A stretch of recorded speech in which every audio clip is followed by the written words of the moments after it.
This is Cannaramic, and we're bringing you cannabis like you've never seen it before.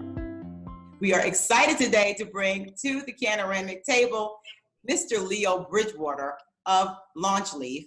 He has been an advocate and activist moving in the cannabis industry all over the United States for so many years. We are excited to have you. Thank you for being here today. Man, if I was white, I'd be red from blushing. That was a heck of an introduction. Thank you. Well, you're doing all of this work. I mean, tell us a little bit about all that you have been doing. We know you started off in the military, and you gained your footing there, and you worked and did your tours there. You also advocated for cannabis and PTSD, but you've also pivoted and you've done a lot with the business community, trying to help people get in the cannabis business and understand the cannabis business. Talk to us about that. Sure. So again, I'm the my name's Leo Bridgewater. I'm the National Director for Veterans Outreach with Minorities for Medical Marijuana, and for MM is dope. I'm also co-founder of Cannagather New Jersey, which is the largest and most diverse professional cannabis networking and educational platform in the tri-state area.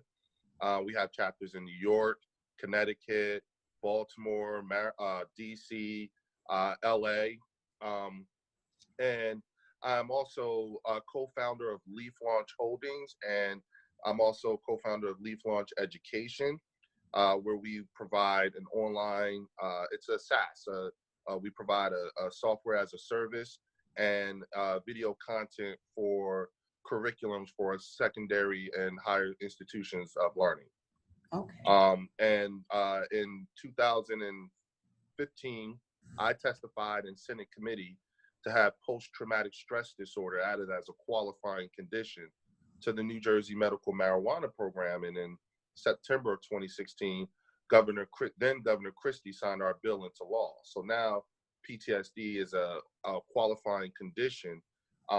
My purpose, my reasoning for that is a lot of people who have gotten into this business and in this industry, a lot of us got into it because either something happened to us or somebody we love.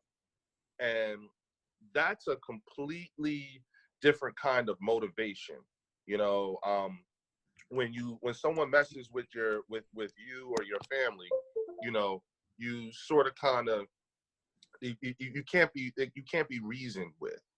And that kind of motivation actually moves mountains. And so I serve on a number of advisory boards. For instance, I'm on the medical advisory board with Ianthus and MPX Bioceuticals here in New Jersey, and we just won a license here last December. So our cultivation site will be in Galloway, New Jersey, and our dispensary and consumption lounge will be in Atlantic City. I also serve on the advisory board for the Cannabis World Congress Business Expo, and so we will be having our New York show here at the Jacob Javits Center on May 29th to June 1st. If your folks would like to attend, I will, definitely put out an investment in them of $300.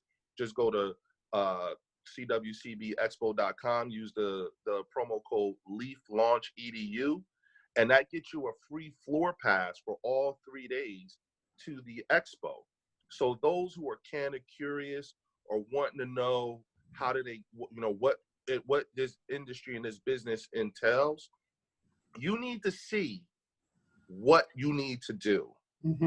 And because we're talking in theory, right? But there's a logistical aspect to this, because look, Felicia, we're not just talking about facilitating a cultural shift in how we view this plant. We're also talking about facilitating a massive transfer of wealth. Right. And that's the difference here. We're talking, I mean, there's two things need to happen at the same time. We need to change people's framework for how they see the plant. And then at the same time, there's this culture, there's this wealth building opportunity, this industry that's developing at the same time in the parallel universe that people should be able to take advantage of if they can change their framework about the plant. So African-American communities need to kind of engage in two different ways. One, changing their framework and their understanding of the plant, but also looking at how they can get involved from a wealth building perspective. Well, I think the part that, and I think that's excellent, I think the part that's often missed is that we are, when we say facilitating a cultural shift and also facilitating a massive transfer of wealth, facilitating that massive transfer of wealth, the logistical aspects means that there's going to be an entire shift in how Black and brown people actually get their money. So you're going to see, we need to see more of us filling out 1099s as business owners. We have to rethink how we get our money. So a lot of people, no matter how small you may think you are, a lot of people are going to have to shift how they get their money. No longer working in a traditional job. This my actual career field is actually DoD telecommunications. I'm a signal guy. I deal with microwave and satellite communications. And so when my last tour of duty as a soldier, I worked for then General David Petraeus. He was just a 3-star. Now, I didn't know he would become director of the CIA. Not surprised, but it happened. I also worked for Admiral Mike Mullins. And at the time, I didn't know he'd become chairman of the Joint Chiefs of Staff, but I'm not surprised. And the thing is because I actually sat in a room with these people and I actually listened to them make the decisions that they have to make. Now, that being said, here's the number one lesson I learned. It's much easier to bring down a government than it is to actually run one. Mm-hmm. Felicia, me and you can say whatever we want, as loud as we want. But when you get in that chair, your decision making become real different, real quick, because you're responsible for everybody. So those are the things that make a person hair turn white, because of and here's the thing: heavy is the head that wears the crown, because you don't get to complain about this. You ask for it, right? And so having to understand all of these aspects to what happens when you're just going into this industry. I swear to God, I wish I had somebody explain this to me before I decided to do this. And I'm not saying it in a regretful manner. It's just that most of us would like to know not just the fact that it's hard, but in what way is it hard? Right. So people like us and you, we bumped our heads for everybody. Right. So let me tell you. So let's talk about, what's happening with the African American community. We have all of these, you are engaged in Canna Gathering, all of these outreach events are happening where people are coming to this event. They're kind of curious. They want to get into the industry. Yeah.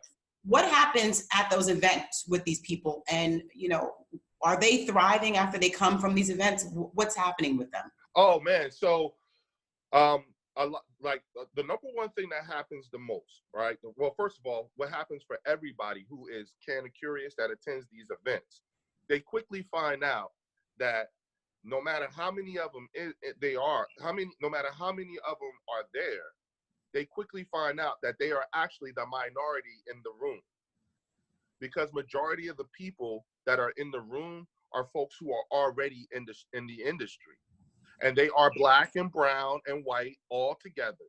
Now, what those Canna curious also learn is you learn what words we use, us business folks in this industry. You need to know what words we use when we talk to each other.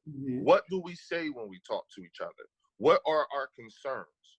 What are the things that we are, what are the how are we mitigating unforeseen, outcomes that, where you have collateral damage? These are all the things that take place. Now, when I have clients, because I also consult, and when I look at a business plan, when a client brings me a business plan, you know how I determine whether or not I will or will not pursue this is when I look at that original business plan.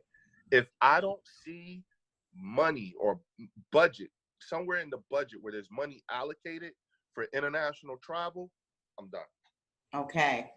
So you're saying, because you need that if you want to be here 5 years from now. Okay. So you mentioned in the previous conversation about us having a American focus, where the cannabis industry really is a global focus. Is that what you mean when you said that there needs to be allocation for international perspective? Yes, because You need to be establishing and cultivating those international relationships, because right now you have whole countries that are legalizing this federally. You have, when you look at our Latino brothers and sisters, they are actually coming here from countries where this is medically approved federally. Whereas for us, we still sit here talking about gateway drugs. Right. South America is going to be the labor. Europe is going to be the IP and tech. And North America, we just get to be consumers. And I can say it this way, and so matter of fact, because guess what? Outside of the United States, that's how they talk. And they're very matter of fact about it and very openly blatant. You go up there to Canada, when you go to like shows like MJ BizCon and all that stuff, when they do that stuff up there in Canada, and they have those breakout sessions, and they in the room, and they got like 200, 300 people in a room, and they got this big old projector set up, and they're showing you all these PowerPoint presentations. It be in PowerPoint presentations that we're just labor. It be in PowerPoint presentations that they're going to let us just build the infrastructure, and then big money is just going to come in and buy up the infrastructure. Okay, so you're saying Americans, and in particular African Americans, have to have a broader perspective and look beyond the borders of our country and look and see what is happening and how all those things interrelate in order to be able to be successful in the cannabis business, in order to operate here. Ask yourself this: of all of the activists and people of color who talk about this industry, who talk about cannabis, tell me what activist has spelled out for you the logistical aspect of this. No one, because what happens is we talk about automatic record expungement. We still talk about, like I said, gateway drugs. We talk about war on drugs. We talk about all the social aspects of it, which are very important, but at the same time, not so important that you say nothing about the business side of it all. Right. You say absolutely nothing about the logistical aspect of it all. And for Leo Bridgewater, I have to start paying more credence to this, because it is through activism is how the business reveals itself to me. And so I have to, just like I tell folks when we do these Canna Gather events at the end of every month, there are certain things like, Felicia, what is today's date in the cannabis industry? Today's date is actually October 11th, 2022. And the reason why I tell you that is because if you are serious about this industry, if you are moving like I'm saying you're supposed to be moving, you should be filling out paperwork that has executables of October 11th, 2022. Right. You have to be thinking 50 and 20 and 75 steps ahead, only because we are actually 30 to 25 steps behind. Right. So the African American community has a very unique relationship with cannabis, in the sense that, our communities have been ravaged by the war on drugs. You've mentioned that at these meetings, people get stuck in analysis paralysis, and we're constantly talking about equity. But there's a lot to unpack there, right? So, you're saying we have to do both at the same time. We got to be dual language here. We got to be able to talk about the social equity and also at the same time discuss how we're going to move in this space. We're fighting a war on two fronts. Right. That's a lot to unpack for, other populations don't have to do that. They don't have to deal with the aspects of, we have PTSD from being attacked by, Well, that leads into exactly why we're in that perpetual state of paralysis and by analysis, because as a community, we are largely suffering from post-traumatic stress disorder over the illegality of the plant. And that is where, and That's why the Black church has been slow to come aboard with this. You know, the number one hardest group of people to talk to about this is Black church people. The number two hardest group of people to talk to is Black people. And when you look at our history with this plant, a lot of us, a very large majority of the population in terms of the African American community, actually have a rather intimate knowledge of this plant because it's personal. Now, here's the thing. Our formal education on this plant is grossly below basic. Hence why I'm saying, you know, at this point, as of today, this is May, as of today, you know, those of us who are already in this industry are more likely going to have to be the ones to do it for everybody else. Right. So you're saying, you know, you mentioned that our leaders are, you know, our traditional leaders in our community, the Black church, as well as figurehead leaders that we have in our community, are not positioning us to be able to move forward in this industry. Correct. And we'll mess up again, like we did with real estate. They redlined everything. Like we did with .com. Ain't nobody own a computer. Like we keep doing with the hair industry. And these are all and these are industries that have been propped up and evolved into using Black dollars. Right. So, but we're still going, well, what about us? You know? And so we just like, in my opinion, you know, like when we were talking about reparations versus restitution, you know, what does restitution look like? Well, in my opinion, restitution to me looks like stewardship of this industry by Black people. Give us stewardship of this industry. And what I mean by stewardship, much in the same way that the Scots got the fire department, much in the same way like Italians got the police department and the fire department. Those were their economic stimulus packages. And when those things happen, that is when Italians and Scots and Irish became white. They just got that term applied to them in the last 60, 70 years is when they actually became white. And that was their economic stimulus package. Hence, when you look at when a policeman gets killed or a fireman gets killed, when you look at the funeral, you got a guy with bagpipes. Now, that cop or that police officer might be Black. There's nothing Scottish or Irish about them, but their funerals be that way. And so what I'm saying is for us, stewardship of this industry, you know what I'm saying, means that the industry would look more like us, especially since this one was built on our backs in our lifetime. Right. What percentage of the businesses in this industry are African American owned? Less than 1%. So who owns the rest? I mean, let's talk about the breakdown. White.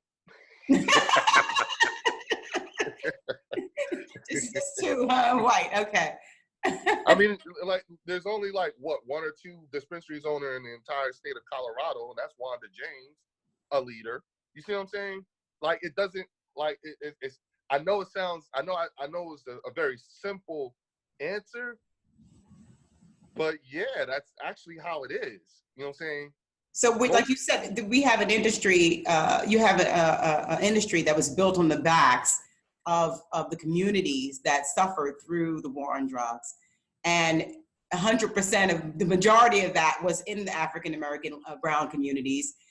But on the adverse side, we have the benefit, the actual profiteering is taking place in the opposite side. It's happening in the white business community, and it's a majority white male. Correct. Oh, correct. Oh, you now you messed. Now you really messed. You hitting on some really finer points there. But yes, that is correct, and which is why you have to have, you know, bills or laws made that allocate percentage of licenses to people of color and women and veterans. You know, these are all things that, unfortunately, because of the way we've been playing this game, now it's a requirement. Mm-hmm. And this is, and again, like I said, I get it. It's a very important conversation, but I am doing the best that I can, to forward that subject. But at the same time, I'm fighting a war on two different fronts, Mm-hmm. because while our number one issue is education. We are not educated, not in the way. Listen, I wanted to name plaintiffs in the lawsuit against Jeff Sessions and the Department of Justice, along with my battle buddy Jose Balin and all my my cannabis family. Cannabis Cultural Association. I'm a member of CCA, and during discovery, that's when you start talking about what the Nixon administration did. So you have, if you look at history, you have the LaGuardia report. At the end of that report, they told the president then that actually this might have some therapeutic properties that we need to discuss. And then when you look at the Schaefer report and the Schaefer Commission, and they actually went and told President Nixon, look, man, matter of fact, this don't even need to be a Schedule 1. This might actually have some therapeutic properties, and we might want to start studying it. And President Nixon got so upset, he threw the report in the garbage can. They knew what he was going to do. And so you know what the Schaefer Commission did? Back in 1970 or 71, they were so worried. They literally had a prime time television show broadcasted all over the country just to tell the American people that cannabis was not the devil's lettuce, that it did have therapeutic properties, that it did not need to be on the scheduled list of drugs. They did that. They had a prime time television show in color back in 1971. And you know what President Nixon did? He made cannabis a Schedule 1 drug alongside heroin. And then they decided what they would do is vilify it on the evening news. Because at that time, you have to think about what the thinking was at that time. Because at that time, Black people and hippies were his staunchest opponents when it came to the Vietnam War. And so we're talking before the whole, like, he did all this when he knew he was under investigation, which led to his impeachment later on. But him resigning later on. But at every turn in history, you will see that when the government was given the recommendation not to make this a scheduled drug, when the government was given the recommendation to research this for therapeutic properties, the government literally ignored science at every turn and went with politics. And the way they did it was by vilifying us on the evening news. And on top of that, we didn't help the process, because during that same period of time, that's when you saw the influx of the Black exploitation movies. Coffee, Shaft, all those things. If you look back at those movies, heroin and cannabis were bad guys in the movie. So this history, the all of going back to 1971 is how we end up here. The thing is that what we do a terrible job of doing is when we do this whole this analysis thing, and we get into a perpetual state of paralysis, what we don't do is we don't go over an extended period of time. We now have the time to see how things played out. You got the Kerner Commission report when all those people rioted in LA, and when you look at that report, they back then they told everybody, if we don't start working on these issues by the year 2000 by the year 2000, they said no, by 1980 something. That was what they projected out to. and the ills that they said that if we don't address these issues, what they will be like in 1980 something. Felicia, we surpassed it by the time 1980 something came. It's 2019. There are a lot of people who are in government that, because of where we are today, we are exactly where they want us to be. And we've been there. Now, we don't vote. A lot of people, a lot of us have checked out of the of doing our most basic of civic responsibilities, which is voting. That's by design, and it's worked. You know, we again, perpetual state of paralysis by analysis. Our inability to access capital. You know, all of these things were a design plan for a select few of people, and 48 years later, lo and behold, look, it worked. Right. It worked so good that you have Black people who will look at other Black people and class them as something completely different other than being a neighbor. Think about it. With this cannabis legalization effort, there's a lot of people who have to eat crow now because that crazy uncle or cousin who you used to vilify, who would go sneak out in the back during Thanksgiving and smoke them little tweeds and stuff like that, come to find out, he was right. Right. He ain't so crazy now. So we've got a lot mentally to overcome in terms of changing and shifting our views. And you mentioned all the historicals of how this happened and how we've come to where we are. And we don't want to get stuck with analysis paralysis right here. What do we need? Let's talk about what do the African-American community, what do we need to do in order to thrive, to really stake our claim, like you said, the Irish did and the other communities did, as stewards of the cannabis industry? How do we move on from where we are, assuming we've got our brains right, we're ready, now what? You want the truth? Let's go. Okay. Uh-oh, you looking the truth. Whole lot of old people got to die. Oh, God. Oh, and I'm not talking about the ones in the senior citizen homes either. I'm talking like in City Hall, in the state capitol, in the Capitol building, a lot of them. Because the thing is that, and I'm just being honest, you know, because there's no voting these people out. So we just have to wait for a lot of people to die. It sucks. Listen, as a soldier, right, I have, my first general order is I will guard everything within the limits of my post and only quit my post when properly relieved. What that means, Felicia, is that 5 minutes before you're supposed to arrive to the guard tower to stand the post, 5 minutes, I should get up and sweep out. Let me pick up my potato chip bag and my juice can and throw it in the garbage can. Let me do a quick inventory of the ammo so that when you come to take over, that transition is really smooth. Okay, I'm 44 years old. At this age, that means that I am in the beginning of my prime in public service. What am I taking over? When I stand there and I get into these debates with these incumbents, I always have to sit there and just let them talk, and then I turn around and I go, well, look at what doing it your way has gotten us. Because at the end of the day, despite your best, you know, this all happened on your watch, and you ain't say a word. You're not even, and you still not talking about this.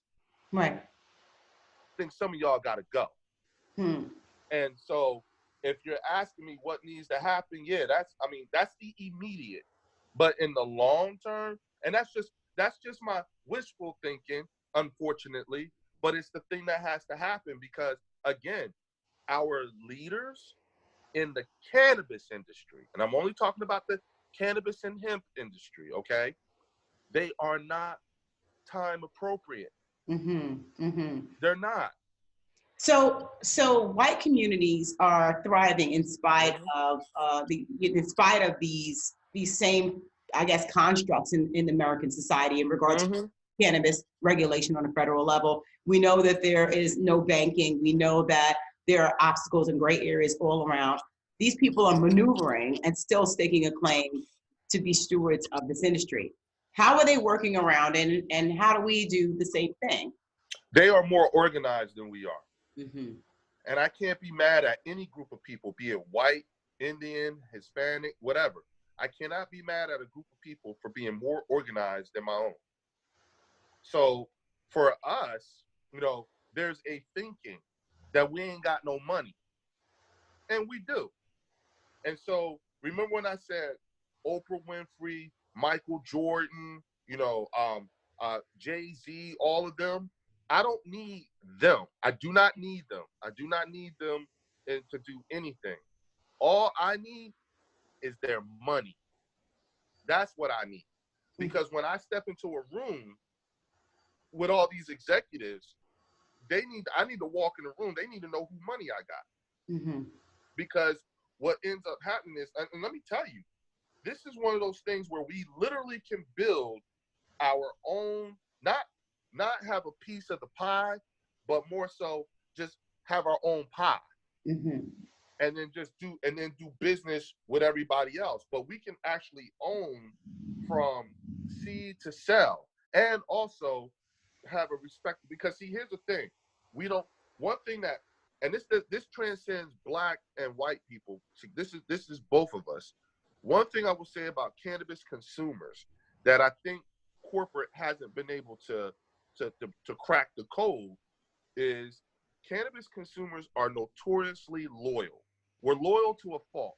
Most of us have had the same dealer for like 20 years. Rarely do we step away from our regular dealer. And so what happens is that as of today, you know, like right now, corporate hasn't been able to figure that part out. They got all kinds of gimmicks and stuff, but it's something that we have to learn to get to. Whereas you have those folks who been doing this for years, been using it for years, and know how to speak our language. Right. So when you talk about, you know, getting into this game, and I said you'll quickly find out that this is a global game.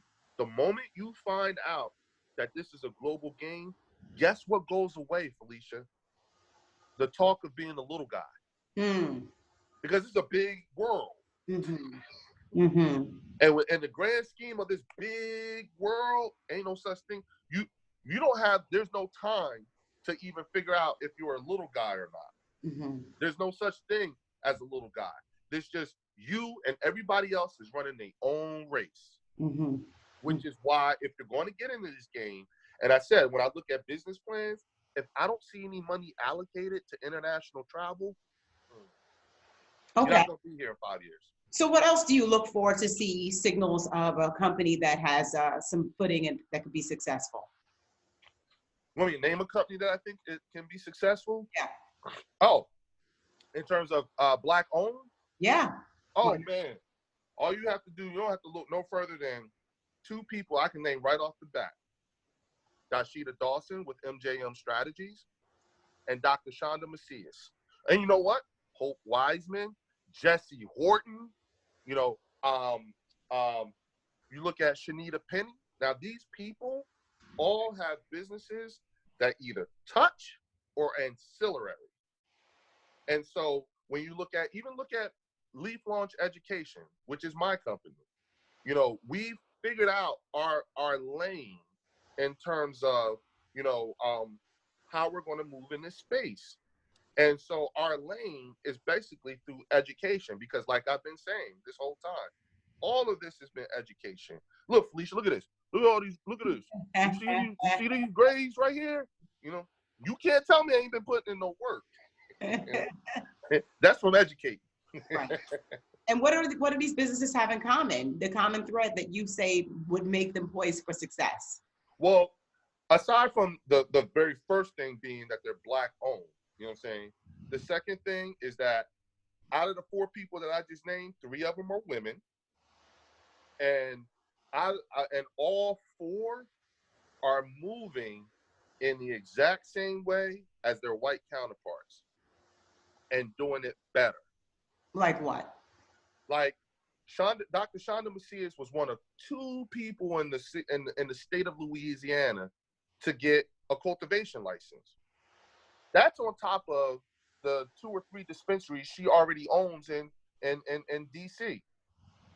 Dashida Dawson, who is CEO and founder of MJM Strategies and the weed head, is also now president of a 100 million square foot facilities in Buffalo, New York.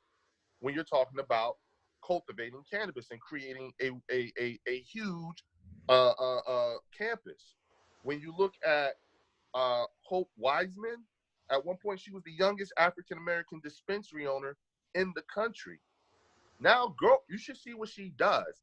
Not only is she trying to grow her brand, but if you actually were to take a look at her actual operation, the most impressive thing that Hope Wiseman does is you should see the amount of education she pours into her employees and the number of opportunities she uses to try to uplift others in the community.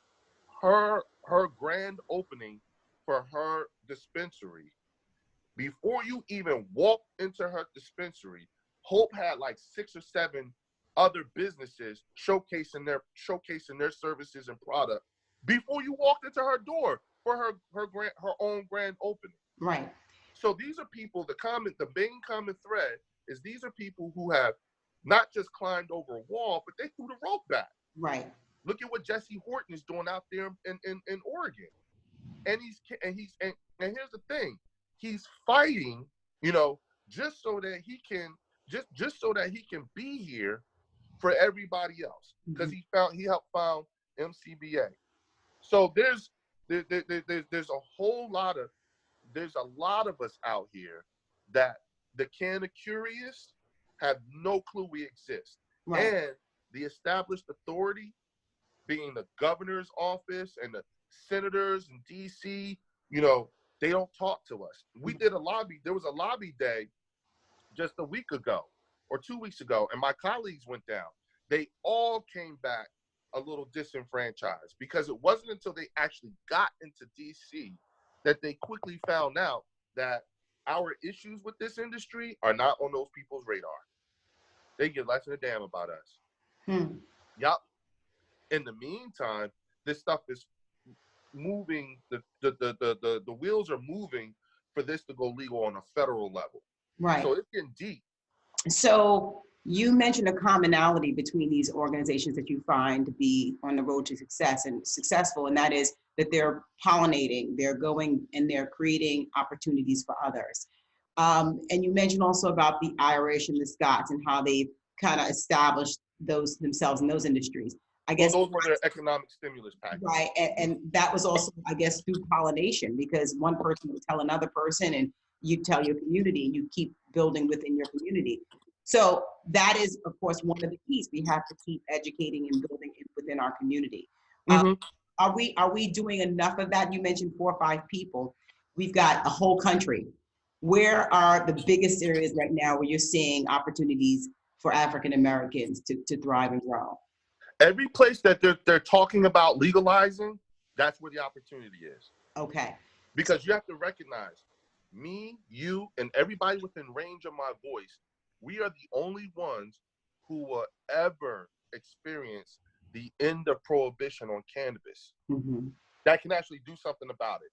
Not our kids and not our parents. It's us. And so anywhere you hear of a state that Texas just introduced medical marijuana bill, Alabama just introduced medical marijuana bill clears Senate committee in Alabama. Those Black and brown people in those states ought to start. They should be working. Right. So what you have to do is you have to identify those activists who actually brought that on, and they can tell you a whole lot quicker who look like them that's doing this in their state. Okay. And then we uplift, because see, here's the thing. Rather than recreate the wheel, all we need to do is find out what wheels are already moving and just make them faster. Right. And so we that's where we start to divert our money, because see, here's the thing. Remember when I said cannabis consumers are notoriously loyal. We have the same dealer for like 20 years. What we also do is we quick to go to the one who got the good stuff, Mm-hmm. but we're consummate conspiracy theorists. So we have to trust. Part of that is trusting who we getting our stuff from. Right. And so if you know that this is Black owned and Black grown, then I'm going with that. Okay.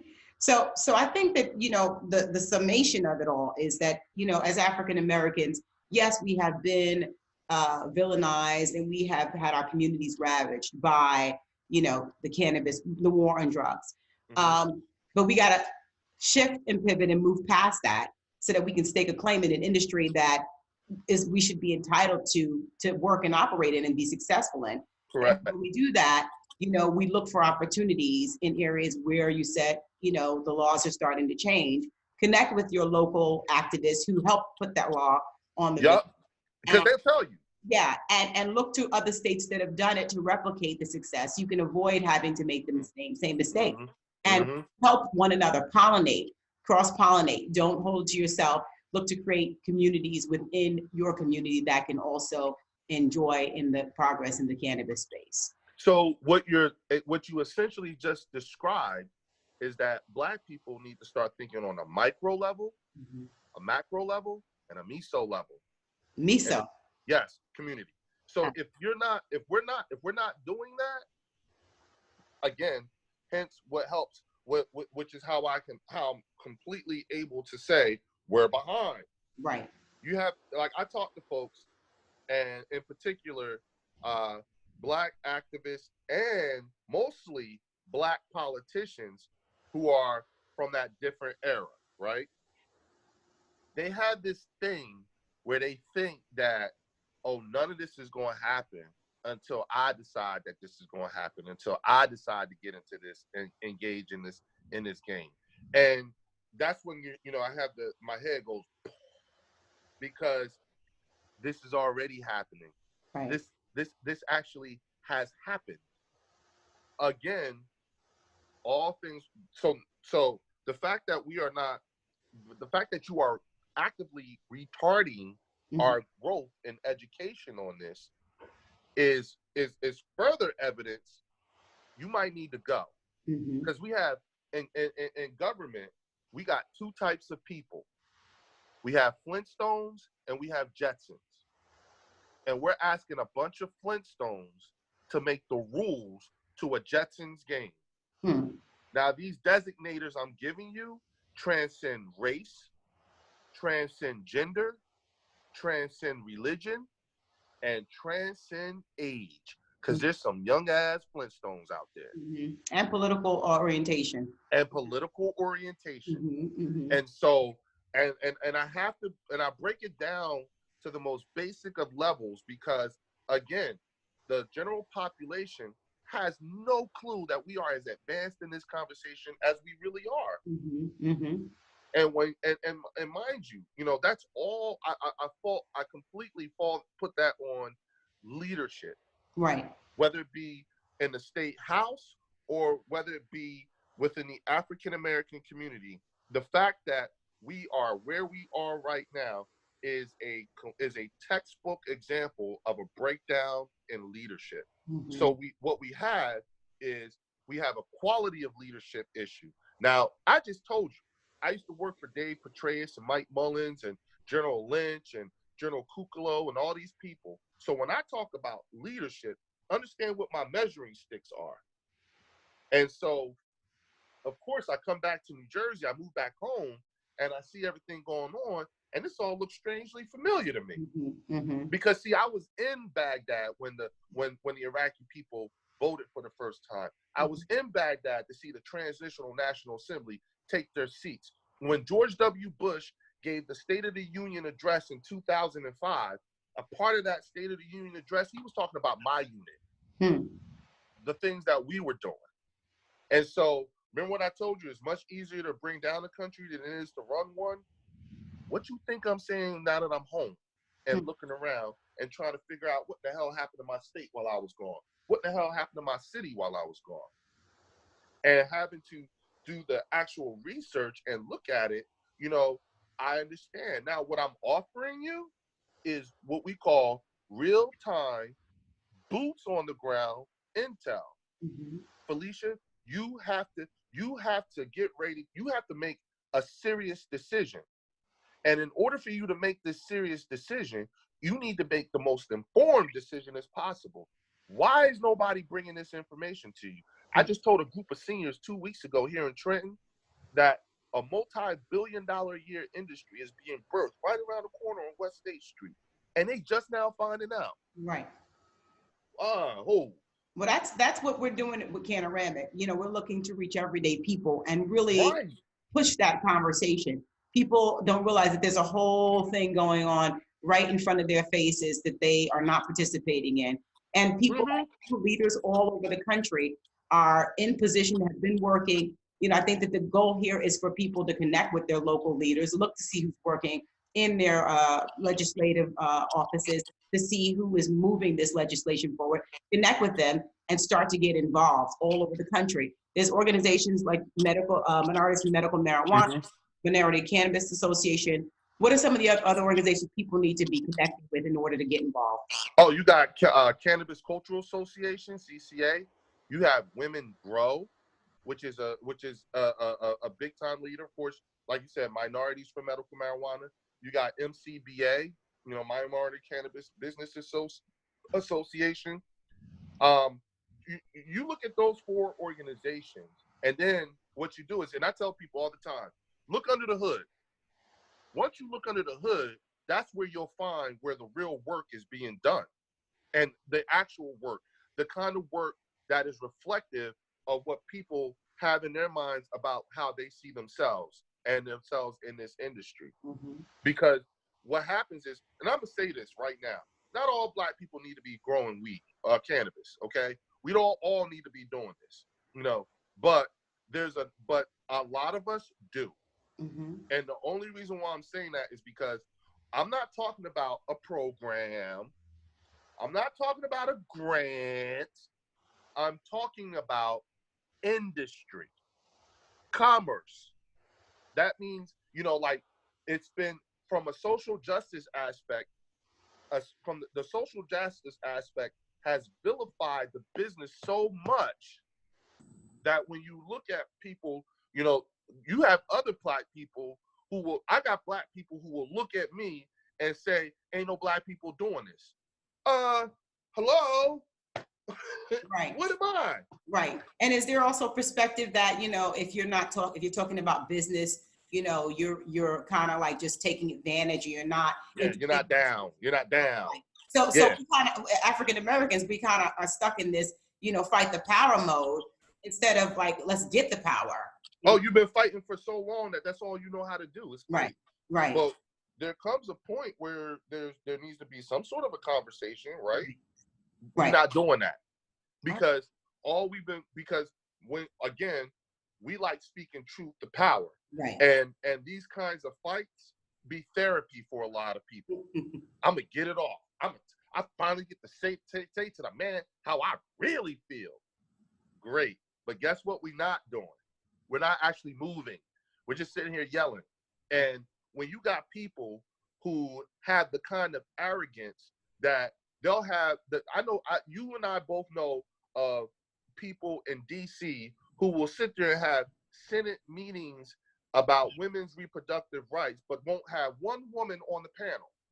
So that's a level of arrogance that tells you that this person has attained this because this is what happens when you run unopposed.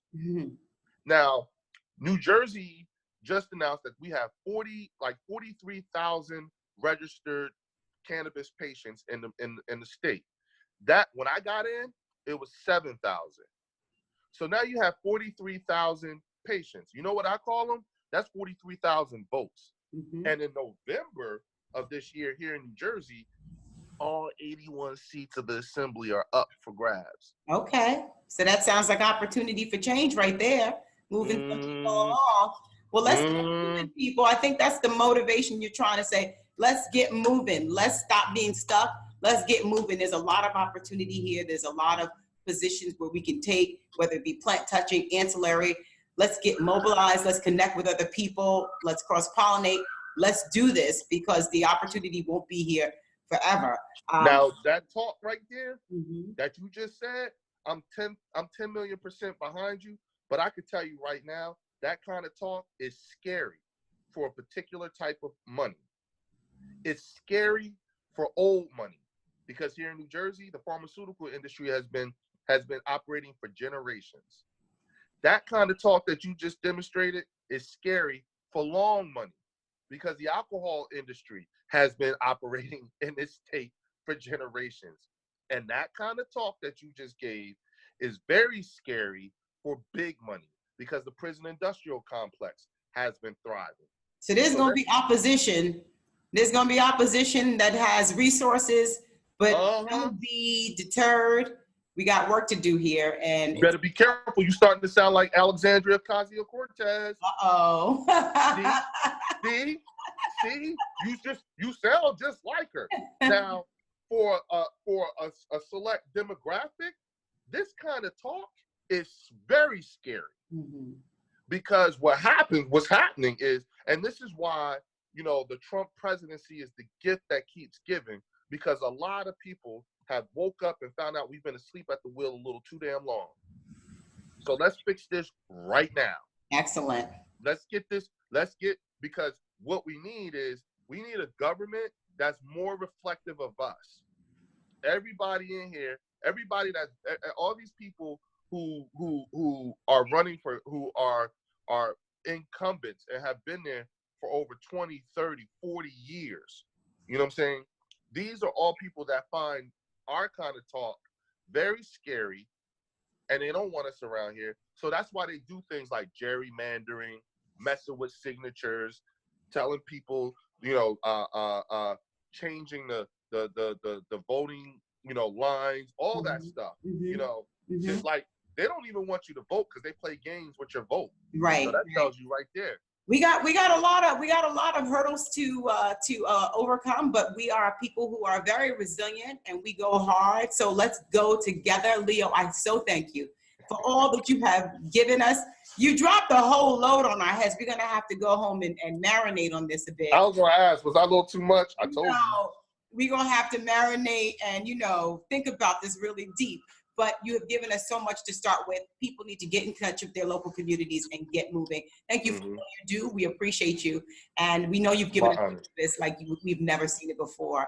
Have a great one. Thank you. Hey, good talking to you, Mama. For real. Thanks for having me. And thank you to all look, folks, get engaged. Call your state representatives, and also find your local, not your local, but find your Black cannabis industry leaders. Make sure that the traditional leaders know who they are. We're not hard to find. You can find me, Leo Bridgewater, on Facebook, Instagram, Twitter, and LinkedIn. You could also, like I said, Minorities for Medical Marijuana. I'm the national director.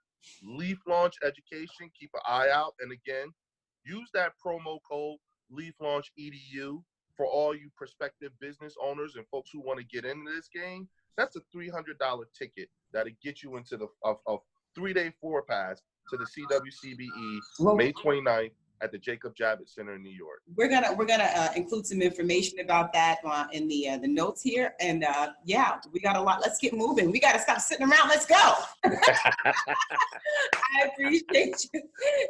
You sound like a non-commissioned officer in the Army. We got to do it. All right. Thank you so much, Leo. We'll talk soon. All right. Bye, sweetie.